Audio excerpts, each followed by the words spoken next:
Ça y est, plus de soucis à vous faire. Vous qui êtes déçus par la vie, vous traversez des situations difficiles, vous êtes malade, assaillis par les démons. Vous êtes invités à prendre part à la 26e grande convention nationale organisée par la mission évangélique de la foi du mercredi 16 à partir de 16h au dimanche 20 avril 2014. Tous les jours à partir de 8h, ce sera sur son centre évangélique à la cité de l'Expoir, ex-Dissoupa, sur la route de Paou. Le thème, certainement elle s'accomplira, selon Habakkuk 2, verset 3. 6 jours d'explosion de la parole de Dieu, suivi de vives prières avec des serviteurs de Dieu aiguisés par la meule du Saint-Esprit. Attention, attention, le surintendant général de la MEF, le docteur E.O. Abina du Nigeria, et le responsable national de la MEF, le révérend pasteur Augustin Tundi Sosa. Beaucoup d'autres serviteurs de Dieu, étrangers et nationaux, seront également là pour vous bénir. N'oubliez pas, c'est à Dissoupa, route de Paou, à partir du mercredi 16 jusqu'au dimanche 20 avril 2014. Tous les jours, de 8h à 13h et de 15h à 21h. Venez, le Seigneur vous y attend. Nous sommes simplement un canal que tu voudrais utiliser pour partager tes pensées à travers cet exposé. Je me soumets à ta volonté. Moi et l'interprète que tu as accordé ce matin, permets que ton esprit, Seigneur, nous guide. Je réprimande tout esprit qui rendrait les gens distraits, qui feront que les gens ne soient pas présents en esprit et à la chair, qui soient éloignés de ce Dieu au nom de Jésus. Et seul ton esprit soit au contrôle, afin qu'au début et à la fin, tout soit béni. Dans le nom de Jésus, nous avons prié. Amen. Redressez vos têtes. Alléluia. Alléluia.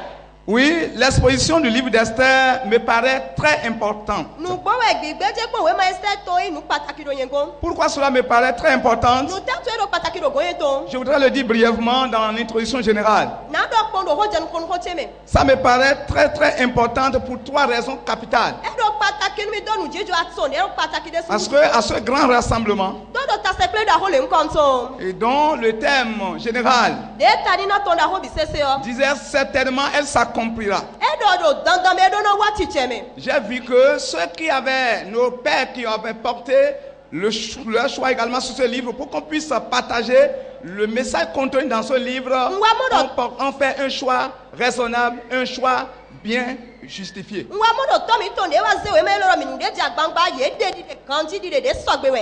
Parce que ce livre va nous permettre de fortifier également ceux dont la foi est en train de vaciller déjà.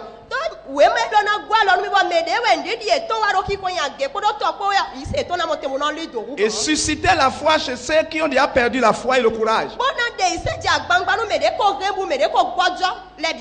En second lieu, redonner l'espoir à ceux qui ont pensé que dans les situations tumultueuses qui traversent, que Dieu les a abandonnés, que Dieu est effectivement à leur côté.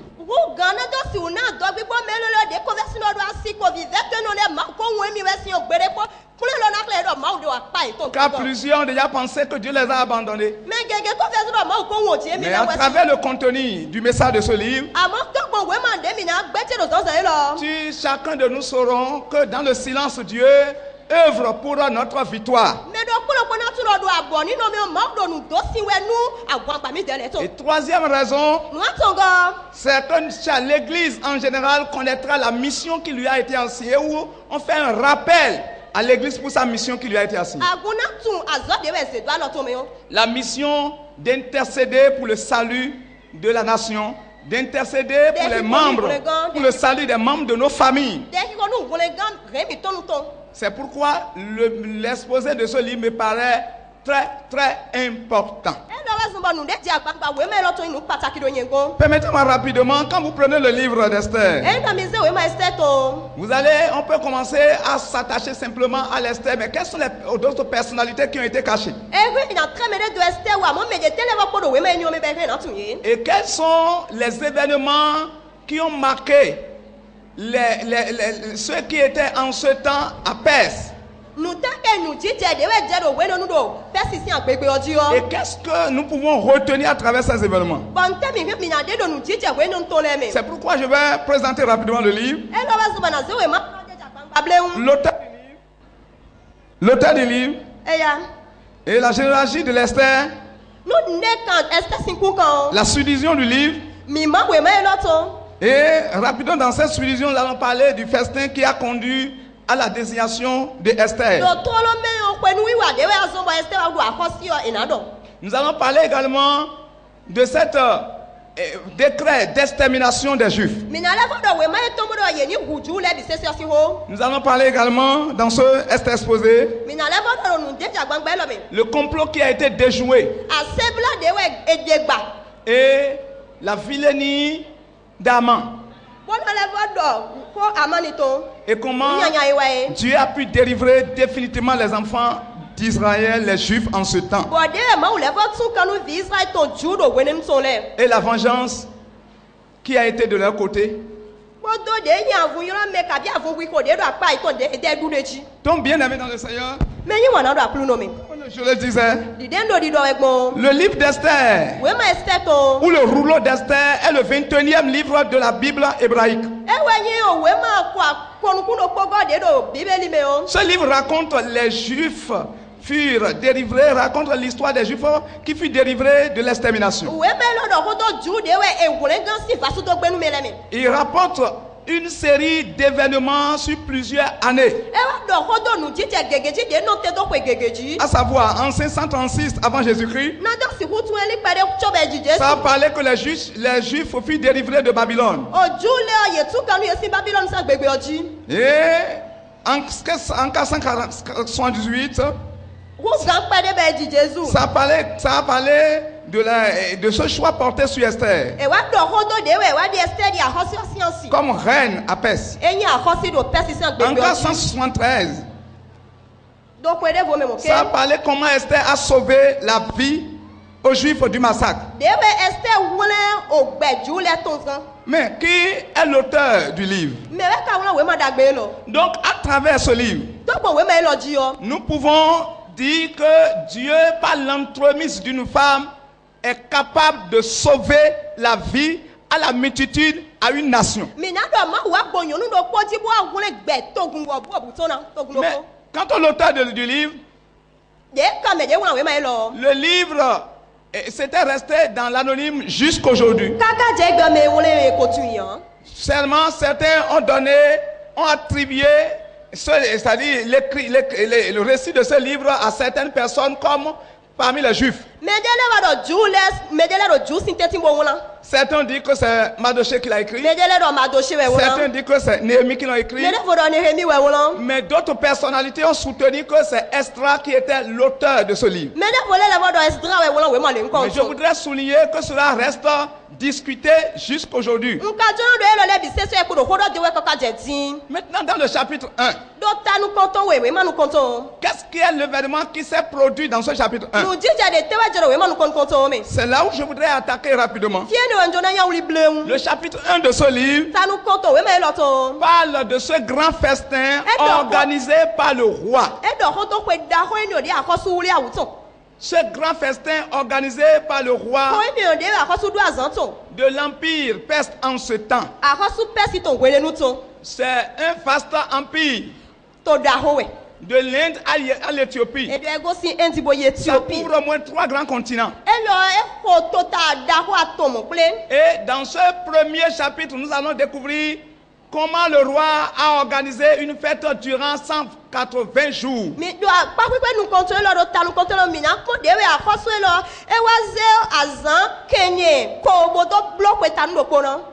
Qui est ce roi? Il s'appelle Assuérus. Il était admis il a été intronisé comme roi. Et après 3 ans de son intronisation, le roi jugea d'organiser une fête pendant 180 jours. Ce qui équivalait à 6 mois. Dans le chapitre 1, à partir du premier verset, au 3e verset, au 4e verset plutôt, on dit c'était à l'époque où l'Assyrie Cet événement qui régnait sur les 180 provinces depuis l'Inde jusqu'à l'Éthiopie siégeait là à Suse, qui est la capitale. Et 3 années, la troisième année de son règne, il organisa un banquet pour ses princes et ses serviteurs. Et pour tous les responsables militaires des Perses et des Mèdes, les nobles et les chefs des provinces furent réunis devant lui. Donc il a organisé cette fête pour étaler toute sa richesse. Parce que pour lui, il faut le faire dans le but de faire asseoir son autorité. Et c'était la pensée de ceux qui ne connaissaient pas Dieu. Ceux qui ne connaissaient pas Dieu, c'était comme ça qu'il essaie de couvrir un peu leur faiblesse, leur nudité. Chez les hommes politiques et plusieurs qui ont eu la grâce d'avoir les biens matériels ou certaines richesses. Ils essaient d'étaler leur richesse afin de couvrir ce qui est leur faiblesse. Et la Bible me dit, dans ce chapitre-là, que à ce banquet organisé par le roi, chacun buvait comme cela le sent. Il n'a pas de règles pour ce qui concerne la boisson. Après les 180 jours, la reine qui était la femme du roi, qui s'appelle Vashti en ce temps, organisa de son côté dans le palais un banquet. Et elle aussi célébrait avec les femmes. Mais qu'est-ce que nous pouvons retenir dans ce chapitre? Nous allons retenir premièrement ce festin et l'événement qui s'est produit après l'ivresse. Dans cet événement, nous pouvons noter la décision de cette femme indépendante, la reine Vashti. La Bible dit qu'au moment où ils ont fini les 180 jours, le roi de manière spéciale avait organisé maintenant un autre banquet qui va durer pendant 7 jours. Et ceci uniquement pour les plus proches. Et ce qui était la chose la plus macabre dans ce festin, c'est qu'à la 7e journée, on devrait faire passer la reine et elle va exposer sa beauté. Mais la Bible dit, au moment où on invitait la reine de venir se présenter, d'étaler sa beauté, la reine avait humilié publiquement le roi. Je disais ici, elle refuse de paraître parée du diadème royal.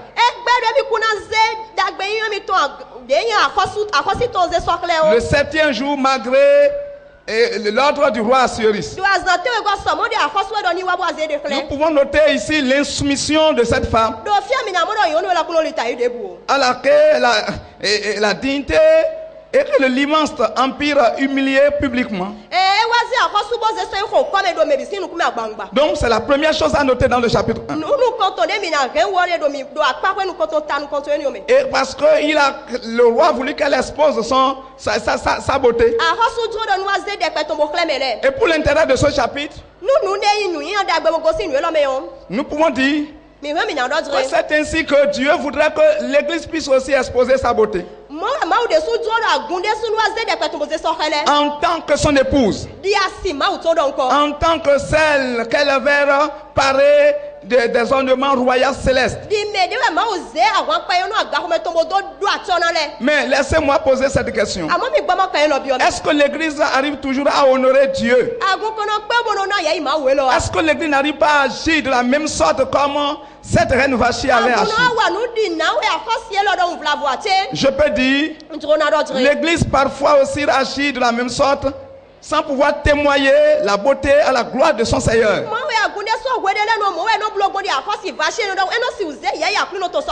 Et parfois, Dieu la met aussi à côté. La Bible dit quand la reine a refusé, donc les proches qui sont les sages, le roi les avait consultés. Le roi leur demandait, qu'est-ce que nous allons faire par rapport à cet acte posé par la reine?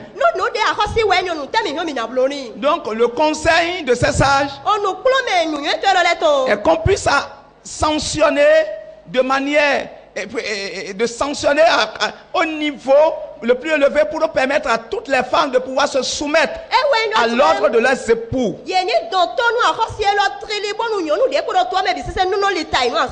C'est là où cette sentence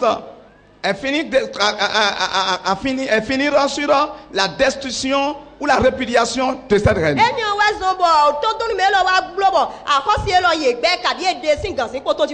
Et elle a été destituée. Ce que je disais surtout dans le verset 29 au verset 22. Mais qu'allons-nous retenir encore dans ce livre? Après la destruction, ces mêmes personnes qui ont donné conseil, qui sont des sages, ont décidé que le roi puisse maintenant rassembler sur tout le territoire, dans les 127 provinces que couvre l'empire de Perse, les filles vierges. Les filles vierges. Et qu'on pourra maintenant accorder, leur donner des produits et à s'entretenir pendant 12 mois. Les produits cosmétiques pourront s'entretenir pendant 12 mois. Et on va les exposer au roi dans le harem. Et le roi va choisir celle qui lui paraît la plus belle, la plus attrayante, la plus acceptable. C'est là où je descends dans le chapitre 2. Et je disais ici, celui qui est chargé de cette mission, il s'appelle Égaïé. Égaïé a commencé à recruter les femmes dans les 127 provinces de l'Empire perse. Et au nombre de ces filles se trouvait également celle qu'on appelle Esther. Mais Esther, est-ce que c'est son vrai nom comme juif? Non. Esther s'appelle Hadassah. Hadassah veut dire la mythe. La plante qui a tué des feuillettes vertes. Esther, comment elle s'est retrouvée? Et comment ce nom lui a été attribué? Esther s'est retrouvée parmi les déportés avec ses parents. Et lorsqu'elle s'est retrouvée, elle a été frappée de 2 coups majeurs. Elle a perdu son père et également sa mère. Et au moment où elle était partie, elle résidait dans cet empire. Le nom qu'elle avait accepté, porté, c'est le nom d'Esther. Esther, c'était le nom de l'une des déesses. Donc, au fait, le nom d'Esther, c'est un nom païen. Mais ça signifie aussi étoilé. Je peux dire que l'arbre qui porte qui a tué de feuilles vertes porte aussi des fleurs étoilées.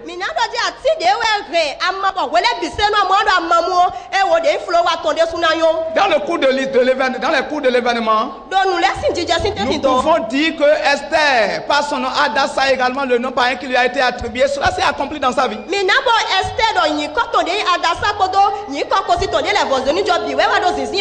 Dans le chapitre 2, au moment où on passait les filles, arrivé autour d'Esther, le roi a porté et tout son regard sur elle. Le roi accorda toute sa faveur à cette fille. C'est là où elle fut choisie pour admettre à la cour du roi comme reine. Bien aimé, Dieu accordera sa faveur à quelqu'un et à quelqu'un au nom de Jésus. Dans cette année, parmi les gens qui seront sélectionnés, parmi les gens qui seront choisis, dans n'importe quel gérant, peut-être administratif ou civil, le choix sera porté de la manière favorable sur quelqu'un au nom de Jésus. Bien, au moment où il a été admis, le chapitre 3 nous parle qu'après, Esther a été admise sur la cour. Au moment où elle était devenue reine, automatiquement, quelques mois après, quelqu'un d'autre qu'on appelle Haman était promis. Et Haman est devenu le grand vizir. Le grand vizir de ce vaste empire. Et il a été choisi comme le second après le roi.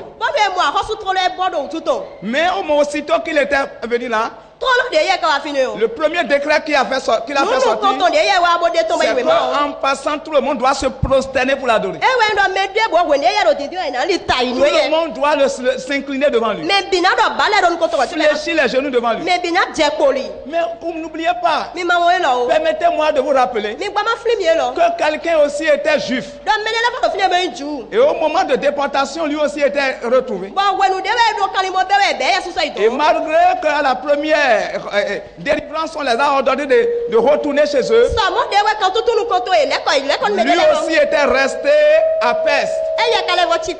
Et il était déjà admis parmi les fonctionnaires qui devaient travailler autour du palais du roi. Son nom s'appelait Mardochée. C'était l'un de la tribu de Benjamin. Il était dans cette tribu-là. Vous me suivez très bien. Donc il était l'un des petits-fils il était l'un des fils de Kis, le père de Saul. Je voudrais que vous reteniez très bien. Le nom Mardochée qu'il portait également n'était pas le nom juif. Donc je voudrais retirer votre attention que c'était un cousin de Esther qui s'appelle Hadassah.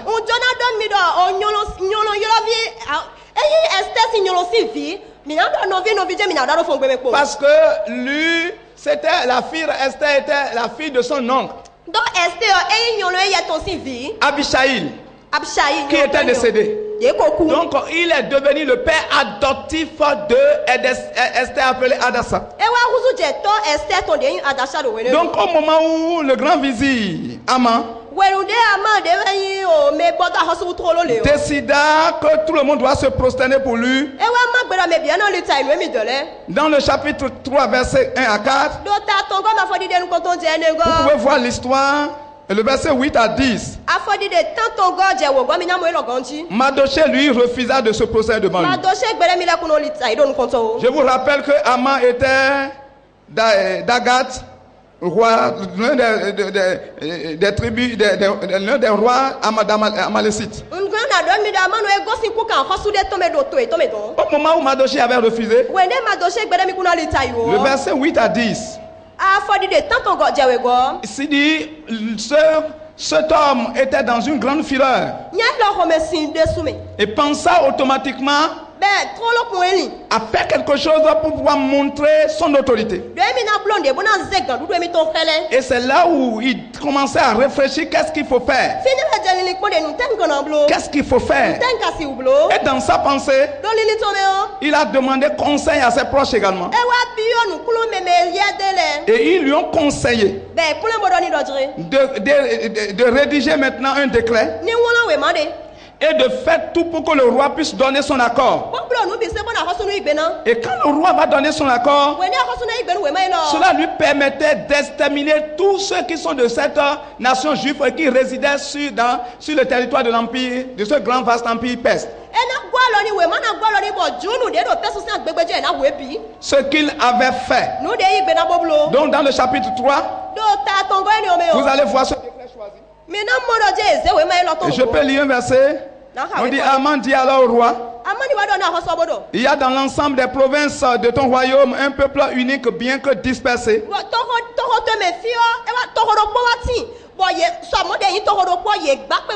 Qui reste bien à partir parmi les peuples. Et il a des lois différentes de celles de tous les autres peuples.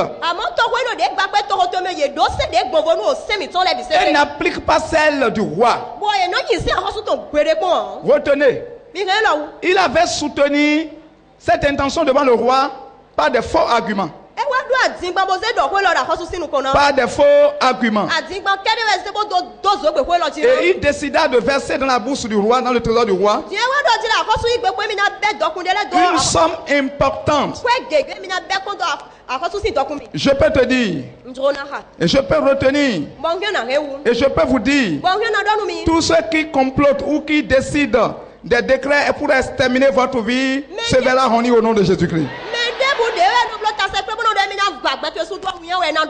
Donc, au moment où le décret était sorti, parce que le roi lui a accordé sa faveur et donné son anneau, sa bague, la nouvelle apparaît maintenant vers Esther. Mardochée a envoyé un messager.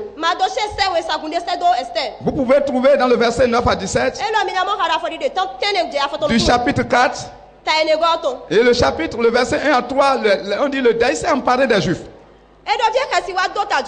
Et au moment où la nouvelle était arrivée, quelle était la décision prise par Esther?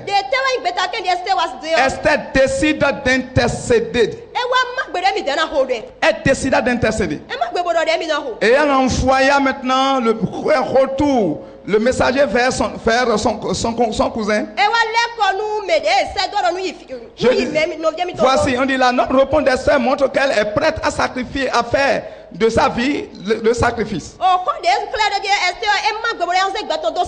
Le verset 15, verset 17 précisa qu'il disait, je n'aime pas bien mon temps d'aller devant le roi, mais j'y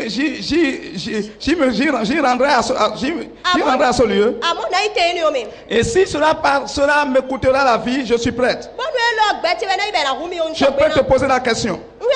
Je peux nous poser la question. Est-ce que nous sommes prêts à sacrifier notre vie pour pouvoir sauver la vie à ceux de nos familles, de notre nation, comme Esther? Écoute. Donc elle décida de jeûner pendant 3 jours et demanda que tous les Juifs aussi le fassent de même. Et qu'est-ce que nous pouvons retenir de ce jeûne? Elle s'est intronisée chez le roi. Et au moment où elle s'est introduite chez le roi, la Bible dit elle a obtenu la faveur. Dans le chapitre 5, du verset 1 à 8, la Bible dit le roi lui tendait le sceptre d'or. Le sceptre d'or était signe d'autorité. Quand cela est entendu, ça dit que le roi accorda sa faveur. Et c'est là où Esther profita de cette grâce, invita le roi et son grand vizir de venir partager chez lui un petit banquet. Et c'est à cela qu'elle a usé de la sagesse Je peux nous dire, dans les situations tumultueuses, parfois nous devons user de la sagesse pour pouvoir maintenant triompher victorieusement. Écoute-moi, du chapitre 5 jusqu'au chapitre 6. Vous allez voir des différents actes posés par Esther. Au moment où Esther obtenait cette grâce, et Mardochée était invité avec le roi, et ils ont mangé pour la première fois, et la seconde rendez-vous est fixé. Automatiquement, le complot qui a été déjoué par Mardochée, dont il n'avait pas été récompensé, le roi il insomnie une nuit. Et cela se trouve dans le chapitre 6, verset 1 à 4. Le verset 5 à 6 confirme encore. Et le roi demande, qu'avons-nous fait à celui-là qui a sauvé la vie au roi? Écoute, j'ai quelque chose à te dire. Au moment où le roi pensait d'honorer celui qui l'a sauvé la vie, c'était Haman, le grand vizir, qui était réveillé très tôt pour apparaître sur la cour. Et au moment où le roi disait qui était là entendant les cris de pas, c'était Haman qui était là. Les eunuques l'ont introduit. Et lorsqu'il a été introduit, le roi lui posait la question, que faut-il faire? Il pensa qu'il n'y a pas autre personne que lui. C'est ainsi le diable dans son orgueil aussi. Pensant s'égaliser, s'éterniser. Mais souvenez-vous, il a été dépouillé par le Seigneur Jésus-Christ à la croix de Golgotha. Également, c'est ainsi aussi que les méchants pensaient détenir le pouvoir pour massacrer les enfants de Dieu. Mais je peux te dire, au moment où il avait donné les conseils au roi, le roi lui disait, ne diminue rien dans ce que tu as dit. Dans le verset 10 à 12. Et il va chercher Mardochée qui était à la porte. Qu'est-ce que nous pouvons retenir?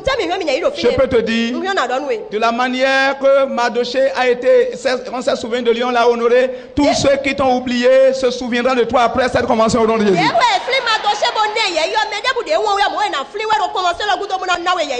Écoute-moi, à cause de mon temps, je voudrais te dire simplement que le second rendez-vous du FEPCA a été fixé dans le palais de la reine.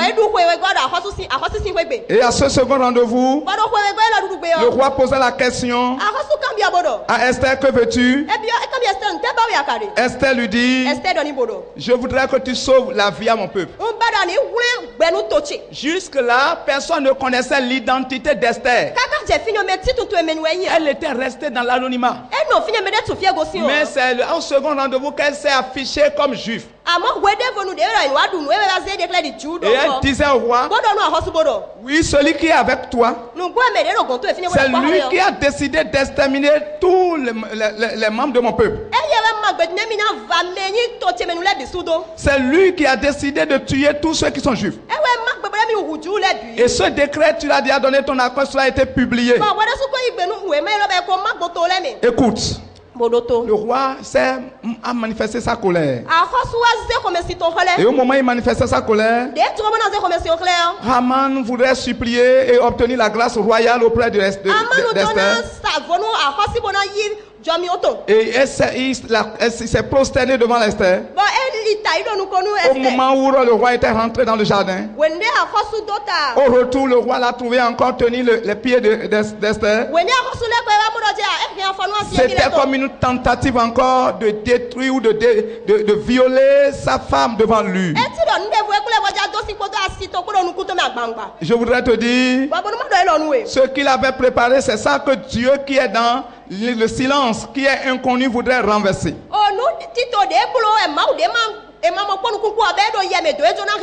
C'est là où Dieu a montré sa souveraineté sur toutes sur tout ce que Aman est en train de faire avec ses acolytes.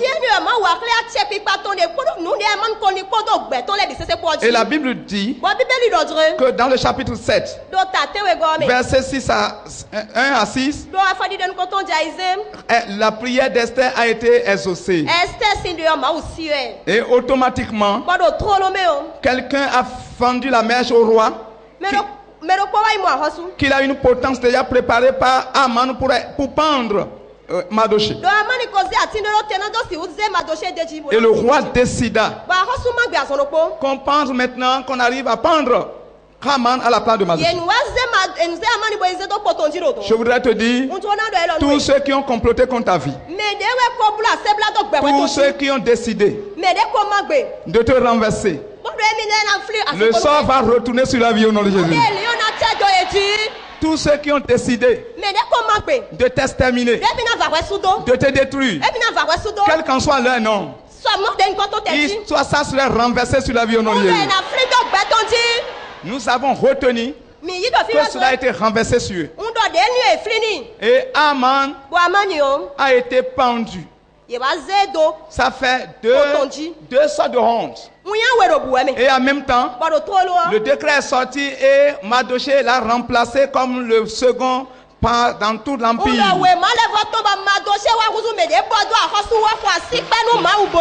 Là où les hommes ne pensent pas que tu atteindras dans cette convention. Et après cette convention, le Dieu qui est dans le silence mais qui s'est manifesté se manifestera pour renverser et te propulser à ce poste au nom de Jésus. Je voudrais finir pour te dire, en tant qu'enfant de Dieu, parce que dans le dernier chapitre, un purisme a été organisé, c'est-à-dire une fête pour les Juifs. Et le deuxième requête d'Esther a été écoutée. Vous pouvez lire du chapitre 8 au dernier chapitre. Il a dit, roi, prends un décret maintenant pour révoquer à ce que le décret que Aman t'a poussé et tu as pris. Et il a pris ce décret. Ce qui n'était pas faisable. Ton Dieu, mon Dieu, va agir. Et même s'il y a des décrets qui sont pris dans le royaume satanique et dans la société des hommes, cela sera renversé. Et les choses seront accomplies dans ta vie. J'arrête là pour te dire, nous avons une mission. Pour être nous devons nous rendre disponibles pour qu'au travers nous, Dieu sauve la vie à notre peuple et sauve la vie à nos familles. Parce que si Esther n'avait pas manifesté le courage et la foi et risqué sa vie, on ne parlait pas aujourd'hui du peuple d'Israël. On ne parlait non plus aussi du Messie. Et c'est pourquoi nous, vous et moi, nous devons nous rendre disponibles pour que Dieu puisse nous utiliser à sauver la vie au multitudes. Et que le Seigneur te bénisse.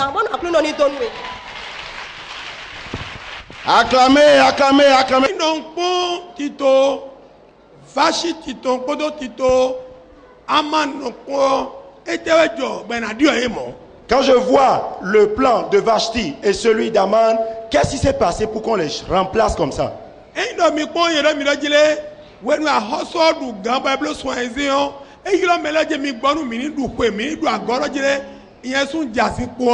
Vous allez voir qu'après 6 ans de règne, le roi a invité tous ses administrés et leur a dit de venir pour qu'ils célèbrent ces 6 années de règne. On le fait. N'est-ce pas? On le fait. Maintenant, lorsqu'il le mari le faisait, et qu'il a appelé ses officiers et ses administrés et ils étaient en train de fêter, Vashti est la première dame. De même, elle a invité les femmes. Elle a invité les femmes des officiers. Mon mari est en train de faire là-bas. Moi de même, je ferai la mienne ici. A-t-elle mal fait? Est-ce qu'elle a mal agi? Elle n'a pas mal agi. Mais il y avait déjà une prophétie. Et le Seigneur doit passer par des chemins pour accomplir la prophétie.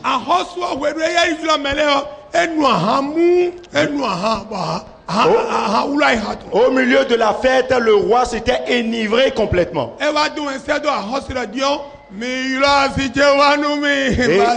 Et au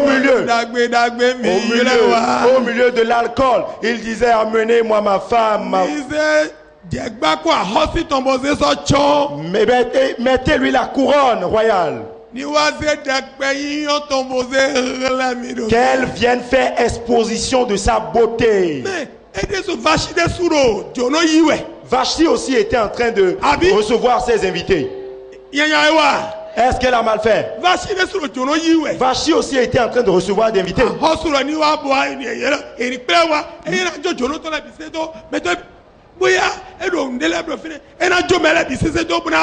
Peut-être elle était occupée, elle faisait des choses. Est-ce qu'elle va abandonner ses invités et partir?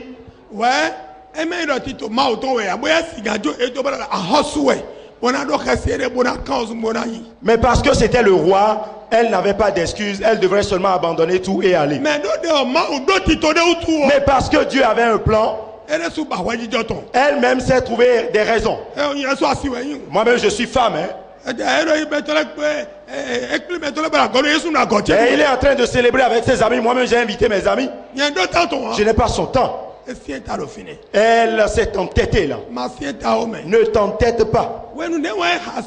Chapitre 75, versets 6 à 8.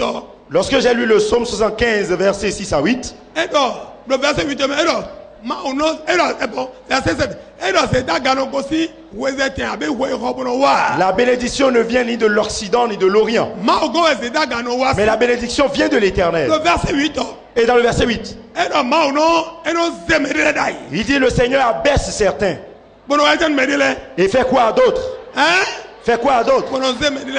Il élève d'autres. Alléluia. Alléluia. Le Seigneur voulait abaisser Vashti et relever Esther. Quand j'ai été fouillé dans Isaïe 43, si vous lisez à partir du 3e au 4e verset, je vais vendre des peuples pour toi. Je donnerai des peuples pour ta rançon. Des gens vont mourir pour toi. Je vais donner des peuples pour ta rançon. Alléluia. Alléluia. Pourquoi? Parce que Esther devait régner. Afin d'accomplir la promesse de Dieu. Afin de sauver Israël. Le Seigneur a élevé Esther. Le Seigneur a baissé Vashti. Pour que le Seigneur accomplisse ses promesses, Haman a commis une erreur. On a abaissé Haman. On a donné Haman comme rançon. Alléluia. Alléluia. Ésaïe 43, verset 3 à 5. Il dit: je donnerai des peuples pour ta rançon. Haman qui avait déjà préparé la potence.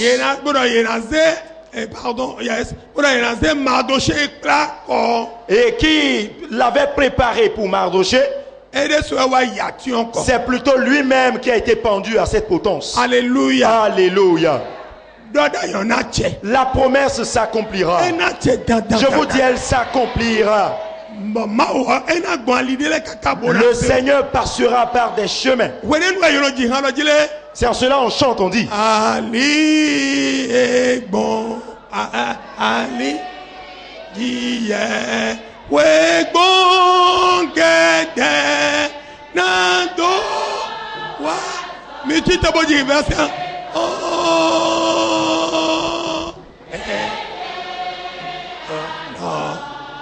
nando ou bossa verset 2, allez donc. Ali